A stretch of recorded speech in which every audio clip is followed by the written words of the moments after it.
Doctor Mohan Varghese, പശ്ചിമേഷ്യയിൽ യുദ്ധഭീതി വിതച്ച് Iran US ആക്രമണം രൂക്ഷമായി തുടരുകയാണ്.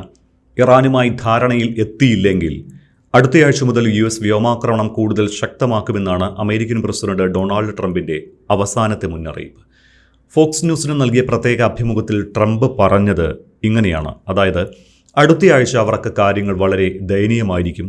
കാരണം അടുത്തയാഴ്ച ഞങ്ങൾ അവരുടെ ഊർജ്ജ പ്ലാന്റുകളെയും പാലങ്ങളെയും ലക്ഷ്യം വയ്ക്കും. അവർ ചർച്ചകളിലേക്ക് വരാനും ഒത്തുതീർപ്പിലെത്താനും തയ്യാറാകാത്ത പക്ഷം ഞങ്ങൾ അവരുടെ എല്ലാ ഊർജ്ജ പ്ലാന്റുകളും പാലങ്ങളും തകർത്ത് തരിപ്പണമാക്കും.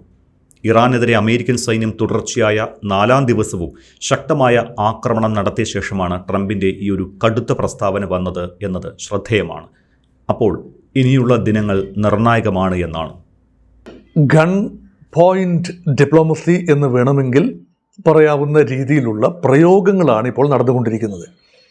മര്യാദയ്ക്ക് പഞ്ചപുച്ഛമടക്കി നിങ്ങൾ കരാറിൽ ഒപ്പിടുക, ഞങ്ങൾ പറയുന്നിടത്ത് ഒപ്പ് വയ്ക്കുക, അല്ലെങ്കിൽ നിങ്ങളുടെ നഗരങ്ങളിൽ സർവനാശം വിതയ്ക്കും. ഒരാഴ്ച സമയമാണ് കൊടുത്തിരിക്കുന്നത്.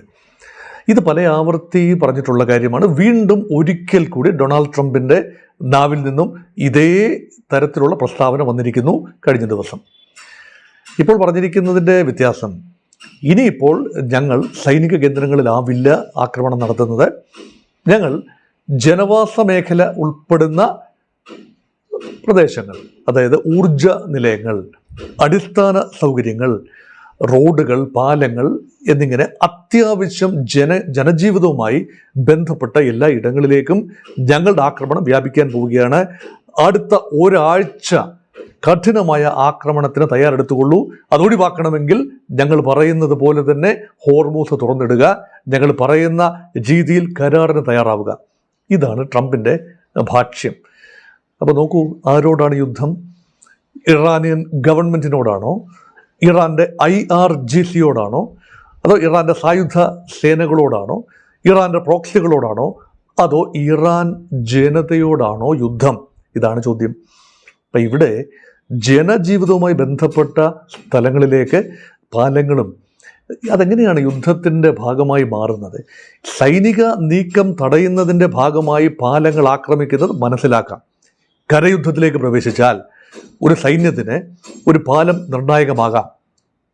ചരക്കുകളും സൈന്യത്തിൻ്റെ മൂവ്മെൻറ്റും ട്രക്കുകളും അവരെ സഹായിക്കാനുള്ള മറ്റ് ആയുധങ്ങളും അതുപോലെ അവശ്യ വസ്തുക്കളും എല്ലാം തന്നെ സൈനിക ആവശ്യത്തിനു വേണ്ടി മൂവ് ചെയ്യാൻ ഒരു നദിക്ക് കുറുകെ അങ്ങനെ മൂവ് ചെയ്യാൻ ഒരു പാലം ഉപയോഗിക്കുന്നുവെങ്കിൽ അത് തകർക്കുന്നതിന് ഒരു യുദ്ധതന്ത്രം എന്ന് വേണമെങ്കിൽ പറയാം. പക്ഷേ കരയുദ്ധത്തിലേക്ക് പ്രവേശിച്ചിട്ടേയില്ല. ആകാശങ്ങളിൽ മാത്രമാണ് യുദ്ധം നടക്കുന്നത്. അതും ഏതാണ്ട് ഏകപക്ഷീയമായി അമേരിക്ക ഇറാൻ്റെ പുറത്ത് കൊണ്ടുപോയി ബോംബിട്ടിട്ട് പോകുന്നു. ഇതാണ് ഇവിടെ നടക്കുന്നത്. അപ്പോൾ അവിടെ പാലങ്ങൾ തകർക്കുന്നു, സിവിലിയൻ സപ്ലൈ ലൈൻസ് തകർക്കുന്നു എന്ന് പറഞ്ഞാൽ അതിനർത്ഥം ജനതയോടുള്ള യുദ്ധപ്രഖ്യാപനമായി മാറിയിരിക്കുന്നു. ഇതിനുള്ള പ്രധാനപ്പെട്ട ഒരു പ്രകോപനമെന്ന് പറഞ്ഞാൽ ഇറാൻ ജനത വലിയ തോതിലാണ് അമേരിക്ക വിരുദ്ധ മുദ്രാവാക്യങ്ങളും അമേരിക്ക വിരുദ്ധ വാക്കുകളും ഉപയോഗിച്ച് അയത്തുള്ള അലി ഖൊമേനിയുടെ ശവസംസ്കാര ചടങ്ങിൻ്റെ പല വേളകളിൽ അത് നമ്മൾ കണ്ടതാണ്, മാധ്യമങ്ങളിലൂടെ കണ്ടതാണ്, ക്യാമറ കണ്ണുകൾ ഒപ്പിയെടുത്ത ചിത്രമാണ്. കടുത്ത അമേരിക്ക വിരുദ്ധത ഭരണകൂടത്തിൽ നിന്നും ജനങ്ങളിലേക്ക് അരിച്ചിറങ്ങിയിരിക്കുന്നു. ഇത് ട്രംപിനെ വല്ലാതെ ചൊടിപ്പിച്ചിട്ടുണ്ട്. അങ്ങനെയെങ്കിൽ ജനജീവിതം ദുസ്സഹമാകുന്ന രീതിയിൽ ഞങ്ങൾ ആക്രമണം കടുപ്പിക്കും എന്ന രീതിയിലാണ്. മാത്രമല്ല, ഇറാൻ ഇപ്പോഴും കുറേയൊക്കെ പണം ലഭിക്കുന്നുണ്ട് എണ്ണ കച്ചവടത്തിൽ നിന്ന്. നമുക്ക് പറയാമല്ലോ, ഉപരോധം വരുമ്പോൾ പേർഷ്യൻ ഗൾഫിലൂടെയുള്ള എണ്ണ നീക്കം പൂർണ്ണമായി തടയപ്പെടുന്നു. പക്ഷേ സമാന്തരമായി കുറച്ച് കപ്പലുകളെങ്കിലും ഷാഡോ ഫ്ലീറ്റ് എന്ന രൂപത്തിൽ ഹോർമൂസിന് പുറത്തുള്ള തുറമുഖങ്ങളിൽ നിന്നും ഇറാന് എണ്ണ കൊണ്ടുപോകാൻ കഴിയുന്നുണ്ട്. മറ്റ് രാജ്യങ്ങളുടെ പതാക വഹിക്കുന്ന അല്ലെങ്കിൽ മറ്റേതെങ്കിലും വ്യാജ ഐഡൻറ്റിറ്റി ഉള്ള കപ്പലുകളിൽ കൊണ്ടുപോവുകയും അത് പുറം കടലിൽ വെച്ച് ആ എണ്ണ മറ്റൊരു രാജ്യത്തിൻ്റെ കപ്പലിലേക്ക് കൈമാറ്റം ചെയ്യുകയും ഒക്കെ ചെയ്യുന്നതാണ് ഗോസ്റ്റ് ഷിപ്പ് അല്ലെങ്കിൽ ഷാഡോ ഷിപ്സ് എന്നൊക്കെ പറയുന്നത്.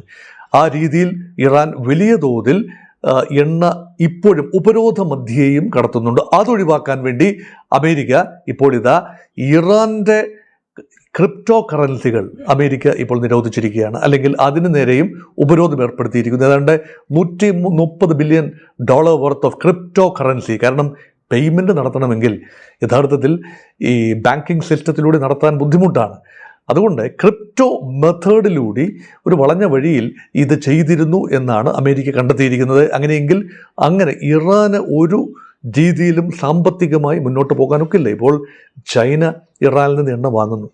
ഇറാൻ്റെ എണ്ണയുടെ സിംഹഭാഗവും പോകുന്ന സിംഗിൾ ഡെസ്റ്റിനേഷൻ ചൈനയാണ്. അപ്പം ചൈനയ്ക്ക് അത് ലാൻഡ് വഴി കൊണ്ടുപോകാൻ വളരെ ബുദ്ധിമുട്ടാണ്, ചിലവേറിയ കാര്യവുമാണ്. അതുകൊണ്ടാണ് കഴിഞ്ഞ ആഴ്ച യുദ്ധത്തിൻ്റെ ഇടയിൽ അയത്തുള്ള അലി ഖൊമേനിയുടെ ഖബറടക്ക ശുശ്രൂഷ നടന്നുകൊണ്ടിരിക്കുമ്പോൾ ഒരു നിർണായക ഒക്തായ് ഖാൻ ലൈൻ തകർക്കുകയും അവിടെ ഒരു വലിയ പാലം തകർക്കുകയും ഒക്കെ ചെയ്തതാണ്. അത് കസാക്കിസ്ഥാനിലൂടെ തുർക്ക്മേനിസ്ഥാനിലൂടെ ചൈനയിലേക്ക് എത്താനുള്ള ഒരു പാത, ടെഹ്റാനിൽ നിന്നുള്ള പാതയാണ്. അതുവഴിയുള്ള എണ്ണ ഗതാഗതം കാര്യമായി ഉണ്ടാവില്ല. കാരണം കണ്ടെയ്നർ ഷിപ്സിലൂടെ എണ്ണ കൊണ്ടുപോകുന്ന അല്ലെങ്കിൽ ഓയിൽ ടാങ്കറിലൂടെ ക്രൂഡ് ഓയിൽ കൊണ്ടുപോകുന്നതിനോളം ആദായകരമല്ല ഈ റെയിൽവേ ബോഗീസിൽ എണ്ണ ടാങ്കറുകളായി ഉപയോഗിച്ചുകൊണ്ട് കൊണ്ടുപോകുന്നത്. പക്ഷേ ആ ഒരു സാധ്യത പോലും ഒഴിവാക്കാൻ വേണ്ടി ഇറാനെ പരമാവധി ചോക്ക് ചെയ്യാനായി അമേരിക്ക നടത്തുന്ന വിവിധങ്ങളായ ശ്രമങ്ങളാണ്. അതുമാത്രമല്ല, കഴിഞ്ഞ ദിവസം രാത്രിയിൽ അതികഠിനമായ അറ്റാക്കാണ് 6 ഇറാനിയൻ തീര നഗരങ്ങളിൽ ഉണ്ടായത്. ബന്ദർ അബ്ബാസാണ് ഏറ്റവും അധികം ഹിറ്റ് ചെയ്യപ്പെട്ട നഗരം. ബന്ദർ അബ്ബാസാണ്, തീരദേശ മേഖലയോട് ചേർന്ന് കിടക്കുന്ന ഒരു നഗരമാണ് ബന്ദർ അബ്ബാസ്.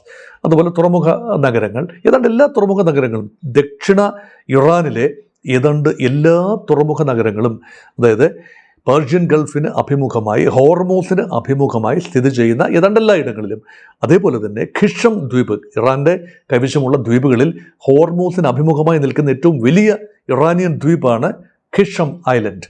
ആ ഐലൻഡിൽ വ്യാപകമായ ആക്രമണമാണ്. അത് ഇന്നലെ രാത്രി മാത്രമല്ല, കഴിഞ്ഞ ആഴ്ച മുഴുവൻ അനവധി സോർട്ടീസ് അതിനെതിരെ ഉണ്ടായി.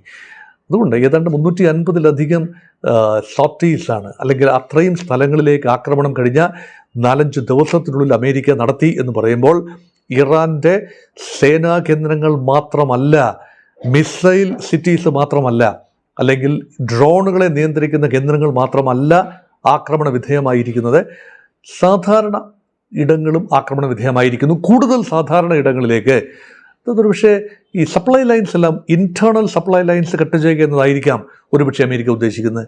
അങ്ങനെ മാക്സിമം പ്രഷർ ഡിപ്ലോമസി, അതായത് പരമാവധി പ്രകോപനത്തിലൂടെ അടിയറ പറയാനും ചർച്ചയ്ക്ക് വേണ്ടി തങ്ങൾ സന്നദ്ധമാകാനും അമേരിക്കയോട് ഇറാൻ കേണപേക്ഷിക്കുന്ന രീതിയിൽ എത്തിച്ചേരാനുമുള്ള ഒരു സൈക്കോളജിക്കൽ തന്ത്രമാണ് ഈ ബലപ്രയോഗം എന്ന് വേണമെങ്കിൽ കരുതാവുന്നതേ ഉള്ളൂ. പക്ഷേ അമേരിക്ക മറക്കുന്നൊരു കാര്യമുണ്ട്, ഡൊണാൾഡ് ട്രംപ് മറക്കുന്നൊരു കാര്യമുണ്ട്. സമാനമായ എല്ലാ ഭീഷണികളെയും അതിജീവിച്ചുകൊണ്ടാണ് ഇതുവരെ ഇറാൻ എത്തി നിന്നത്. പ്രത്യാക്രമണം നടക്കുന്നുണ്ട്, അതിൻ്റെ തോത് തീർച്ചയായും വലിയ തോതിൽ തന്നെയാണ്. ഇപ്പോഴും സായുധ ശേഷിയിൽ ഇറാന് ശോഷണം സംഭവിച്ചു എങ്കിലും പൂർണ്ണമായി ഇറാൻ്റെ ആവനാഴിയിലെ ആയുധങ്ങൾ പൂർണ്ണമായി എക്സോസ്റ്റ് ചെയ്തിട്ടില്ല, ഒഴിഞ്ഞു പോയിട്ടില്ല എന്നുകൂടി ഓർക്കണം. അതുകൊണ്ട് ആത്യന്തികമായി ഒരു കരയുദ്ധം, എത്രത്തോളം ഏറിയൽ ബോംബാർഡ്മെൻ്റ് ഉണ്ടായാലും ആത്യന്തികമായി കരയുദ്ധത്തിലൂടെ അല്ലാതെ ഇറാനെ കീഴ്പ്പെടുത്താനാവില്ല, കരയുദ്ധത്തിൽ ഒരു രാജ്യത്തെയും കീഴ്പ്പെടുത്താനാവില്ല എന്ന സാമാന്യ ജ്ഞാനം ഇതിനോടൊപ്പം തന്നെ ചേർത്ത് വായിക്കേണ്ടതുമാണ്. അങ്ങനെ വരുമ്പോൾ അമേരിക്കൻ പ്രസിഡന്റിൻ്റെ വാക്കുകളെ കേവലം ജൽപ്പനങ്ങൾ എന്നതിന് ഉപരിയായ അർത്ഥം ഈ സമയത്ത് കൊടുക്കാനാവില്ല. കാരണം യുദ്ധസമയത്ത് വമ്പ് പറച്ചിലുകൾ എന്നതിൽ ഉപരിയായി ഒന്നും തന്നെ ഇതിനകത്ത് വായിച്ചെടുക്കേണ്ടതില്ല.